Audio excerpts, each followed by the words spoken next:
For a powerful faith story, do you feel like you need a miracle, everybody, particularly in these times?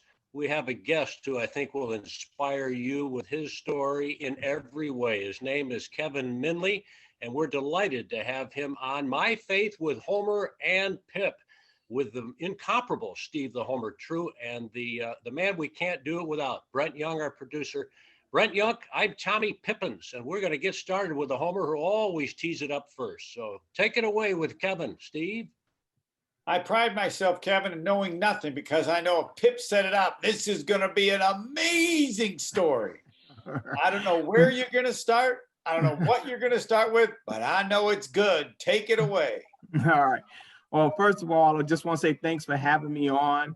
Got a chance to meet Pip. We was talking about doing some type of advertising before, and he just asked me about myself, and he asked me about my family, and come to find out, me and him share one common thing, which is bigger than all of this, is our love for Jesus Christ. And it was great to meet a brother in the business world that's very vocal with sharing his faith, and it was nice just to be able to connect and just talk about some things that normally don't come up in a business meeting. So it was great to meet Tom, and we had a really good time. And I shared with him, it all started, he was asking about my family and what was going on and different things. And the longer we talked, I ended up sharing with him a story that I had 4 kids. I have 4 kids, 2 boys and 2 girls. Me and my wife been blessed to be an even split that way. And but we had a real close call with my oldest daughter. She's 20, she was 28 at the time, 27, about to be 28. And she was diagnosed with lupus when she was at 26 years old. And we was going through all the different things to try to make her life great and deal with the disease.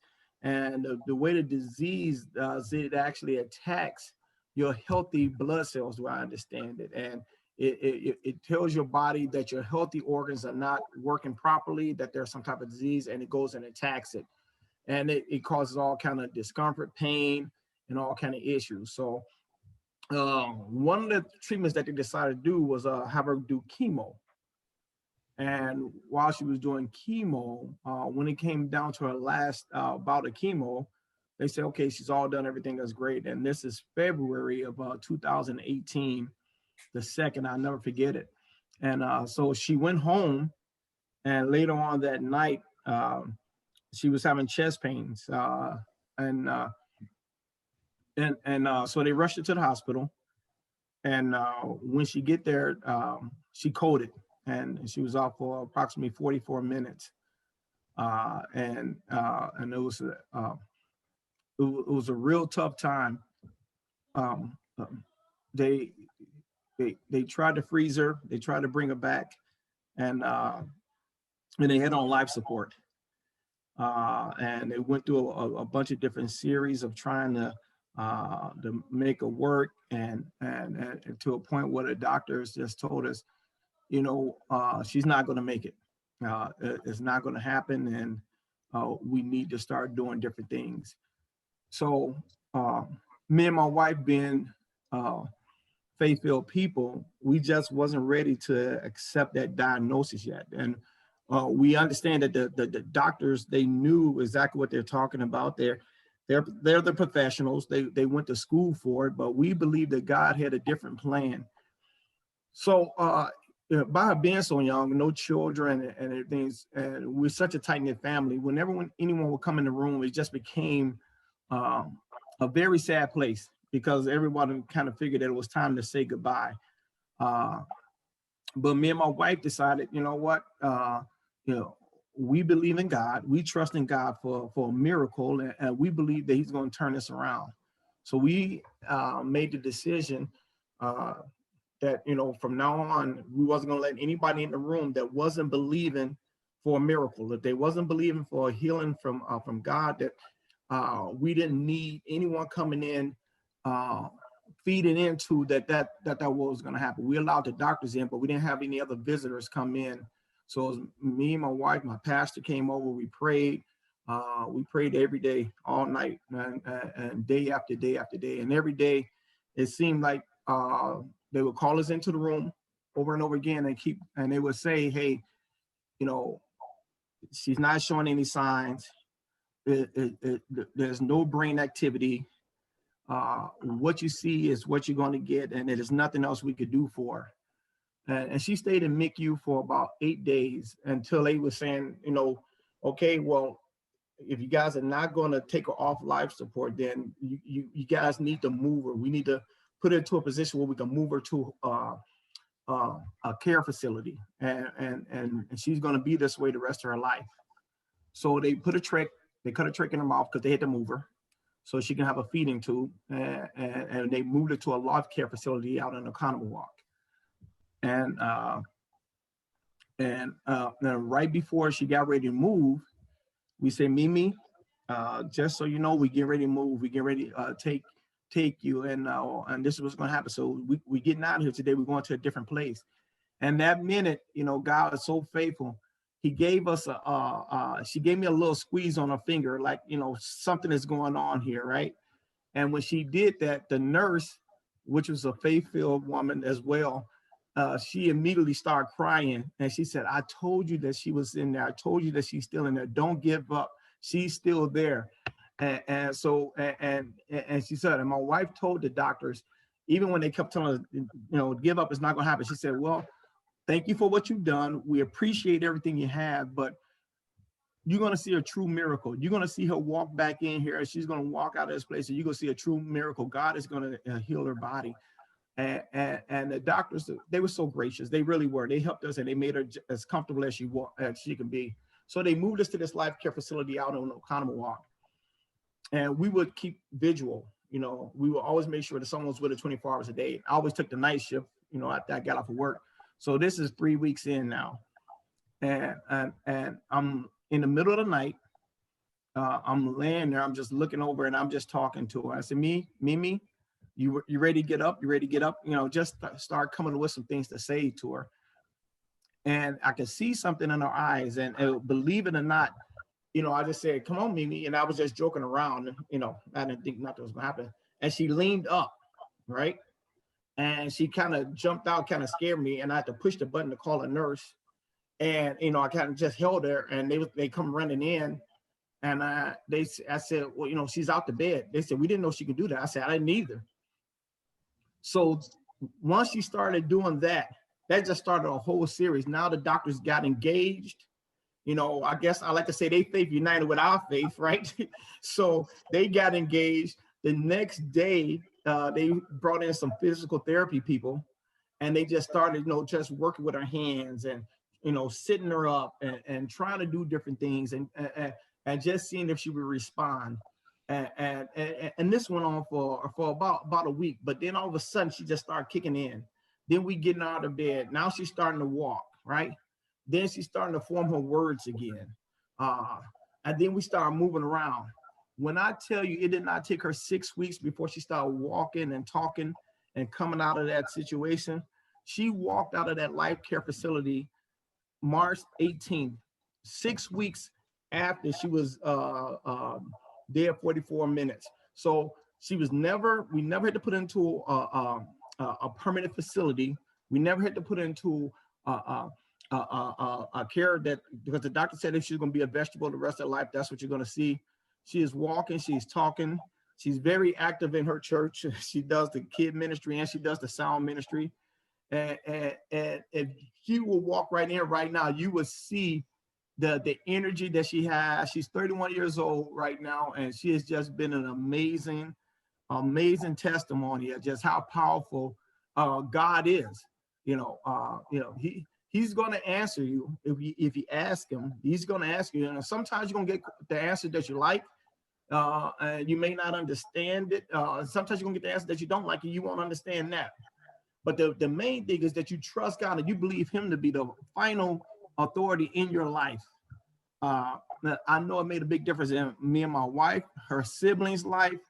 You know, we value every day as a true blessing right now. The first Father's Day was amazing for me. you know, when she sent me the picture of me holding her hand in the hospital, and I asked, I said, how did you get this picture? And then she said one of her siblings had sent a picture, took a picture of me holding her hand, and she sent it to me on Father's Day, and she, you know, I'll tell you, I was messed up for about 2 weeks after that. Okay, but it's just it really had an impact on our family life. We trusted God before, but it's different when you seen God actually heal somebody, and basically, as the doctors told us, you know, raise her from the dead. She was dead.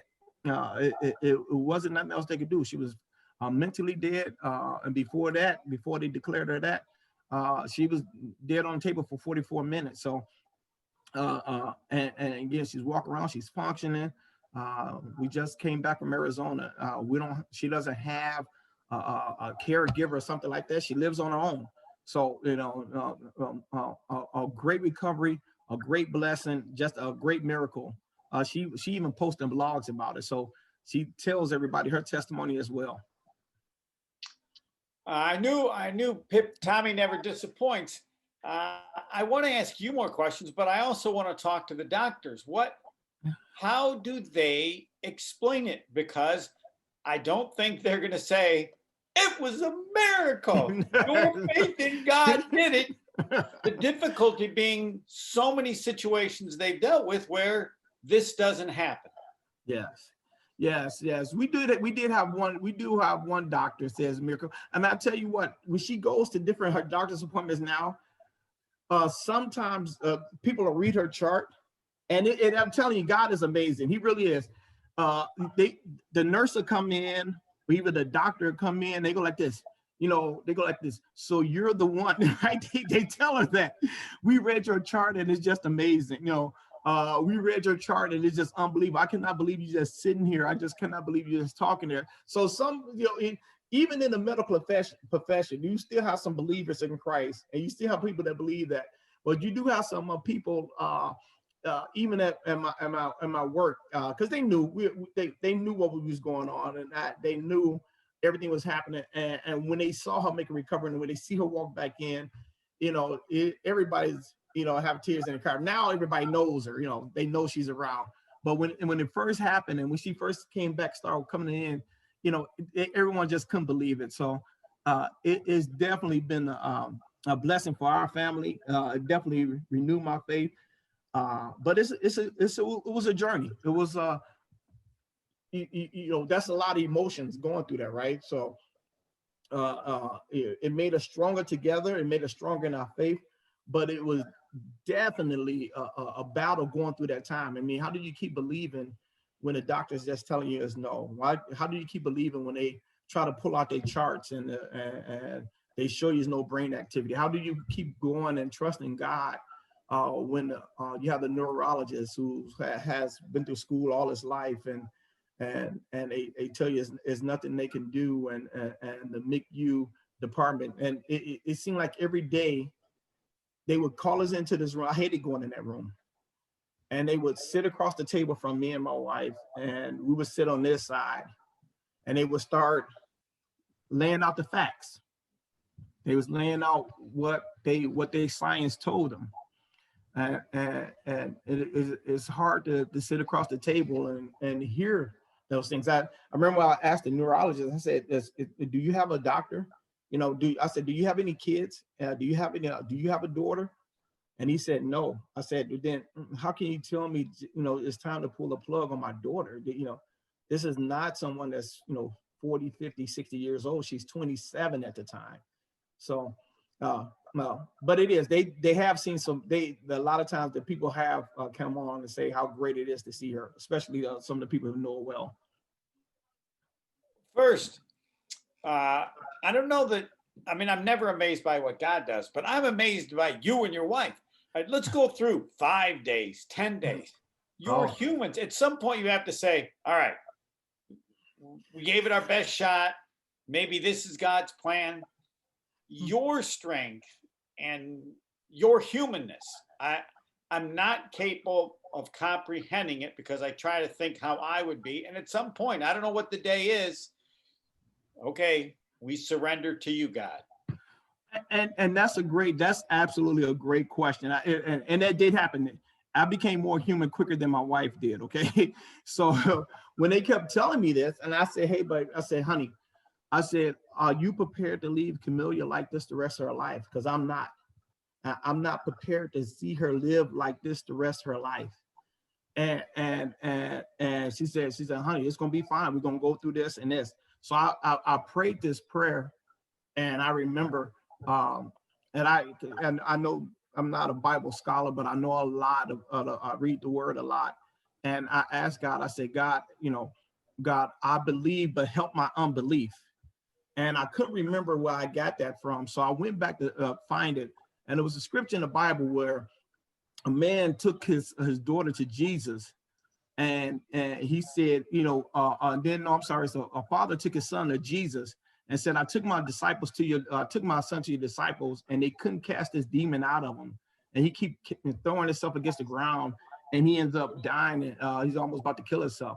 He said, can you heal my son? And Jesus said, I believe. And then the man said, well, yes, I believe, but help my unbelief. So I prayed that, I asked God to help my unbelief, right? I said, please help my unbelief, because I know me. I'm a man. I'm logical, right? I'm in business. I think this is the way things go. I'm always want to get to the bottom line. I always want to get, I look at things and say, well, logically, this is what we're going to do. And every single time, God is so faithful. Everything that she did, monumental, God allowed me to be the one. He allowed me to be the one that when she squeezed my hand when I told her. He allowed me to be the one when she sat up out the bed. And then they said, well, we need her to start making some sounds. And my wife, she FaceTimed me and was just, talking and trying to, waste time. And then all of a sudden, Camellia looks at me through the FaceTime and she go like this. She said, Daddy, I'm hungry. So every time something first would happen, he made sure that I was the one to see it. So, when your faith is weak, you got to ask God to give you that faith, right? I didn't have it. I didn't. I couldn't keep staring down these doctors and these nurses and this urologist and this neurologist. I mean, it's so many ologists. Everybody had a title, right? Everybody had their coats on. And it's just me and my wife trying to save our daughter. And it's just, it was just me and God. It was just us and God trying to plead for our kid. And he did that. So again, a lot of times, like you say, sometimes God will say no. And we have to accept his will. This time he said, yeah. And we know there was nothing else but him, because everybody else was done, right? But he had a better plan for her. So yeah, you're absolutely right. It's tough to keep going when it doesn't seem like nothing is changing. I always say this with Tommy. He always gives me something that should be a movie or a book. I've seen a movie like this. I know I have. How has it changed each member of your family? So here, you always wonder, you always worry about when you raise your kid Christian values, right? You always worry about as they get older, how is that going to change? Because then they go to college, they hang out with friends. And, Christianity is not as popular as it was back then, right? There's so many different things. It's the universe. You know what I mean? There's so many things.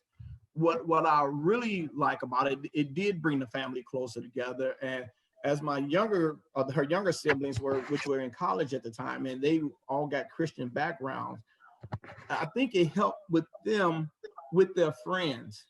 So it like my son is in Madison, my other daughter's in Concordia. It was the outpouring of support of teenage or kids, and especially guys, right? Saying, hey, me, I'm praying for you. Hey, God has got you. And to get that conversation on to social media with her brothers and her sisters. So my younger kids, they're real vocal about putting that testimony out there, or they really vocal about sharing scriptures online. It definitely made them stronger in their faith because they seen it actually happen. I actually each day start a day and I have 3 miracles that I ask God for. He hasn't come through for me yet, but now I got to admit, I was always kind of confident, but these things help. I defer to Tommy now. I feel like I've talked to Lazarus. I don't. You know, and again, you know, I want people to realize too. So you know, the great part is God saved her life, right? And He brought her back to us. So Yes. then, you know, after that, we still, you know, with that miracle, she still had to start getting back in. You know, she had to go back to therapy. But again, there was no nursing home, nothing like that. She had to learn how to walk. And she used to tell me, say, Dad, I just want to read again. She was a medical auditor. She said, Dad, I just want to be able to read again. I just want to learn how to read again. I said, Mimi, you will.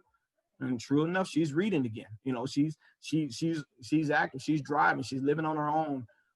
Yeah, and you know, we went through, you know, we still had to correct all the different things, you know, they had some brain issues that went away, that, you know, doctors keep saying, I don't know how you function. I don't know how you're able to do all these things that you're able to do. And she's doing very, very well. So it was definitely, you know, we had people praying all over the country. And if, you know, we asked God to show us something, right? We asked God to help us. And we had people would call my wife, didn't even know her, and say, you know, pray like this, do like this. We're praying with you. You know, we're doing this. And they actually reach out. So I tell people, you know, if God puts something on your heart, if it's somebody that they want you to talk to, if something to mention to, you never know what that conversation is going to actually turn out. I didn't know I was going to be sitting here talking to you and Tom Pippins, right? Because I don't like to always jump out and say, "Hey, my daughter was raised from the dead." I don't like keep, you know. It took us to Wait a minute. That's where you're different from me. I mean, I've always said this. I'd have been easy for me if I was Paul. You knock me off a horse and start talking to me, I'm on your camp. Come on, give me one of these. Kevin, tell the world, who do you want to keep this from? Kevin, I just want to let you know, it doesn't happen that often. Yeah. It is. I'm telling you, it's definitely blessed. Here it is, about to go to 2021. And, you know, you kind of, you know, and she's still our Mimi. She's still kicking it. She's still, she's the oldest, so she's the oldest, so she's still the boss, right? she still bosses the other kids around. You know, everybody, you know Mimi. So it was definitely a miracle. We're so thankful, so grateful. We knew there was nothing but the power of God, especially when you have people just and again, we don't fault the doctors. They just told us what they knew. They just told us what the machine was telling them, what the all the previous cases has told them, all the studies have told them. But God still does miracles. He still does miracles in this present day and age, and she is definitely a miracle. All right, Tommy, you can talk. Well, actually, I don't know if Lazarus, if I analyze that right, and we'll have to have. But anyway, you take it from here. I never thought you could do better. I don't know what's next. Well, the Lazarus drop is a good one. I like it. And you know how I feel about this, buddy. I believe God brought us together talking about you and I, talking about Brentley, talking about this vision you had. And I believe he brought Kevin and I together that day at DJ's Goalpost. And we kind of slid from podcasting with the Packers to talking about faith. And that was, to me, invaluable. But Kevin, I don't want to be a downer here, but I do want to ask this. Basically, the only question I have. Mm-hmm.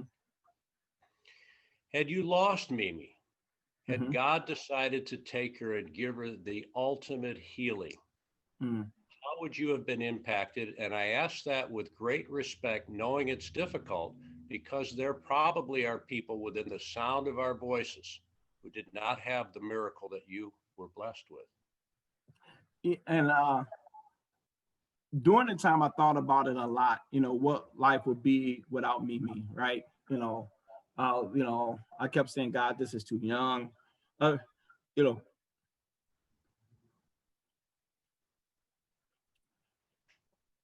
yeah. I still, oh, excuse me.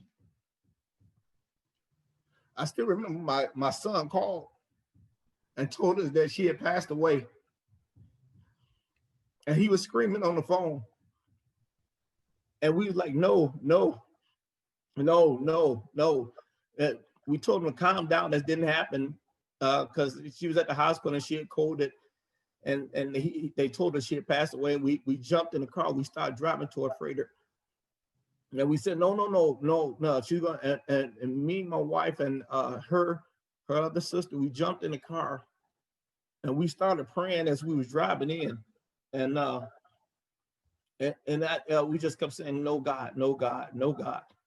God, this is not it. I wasn't ready. I wasn't. I don't know if I could have handled it. And I don't know if God was preparing me.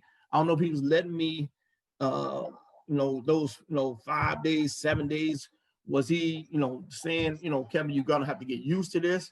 Or was he actually going to just say, I know the miracle is going to happen. I'm just going to give it to you.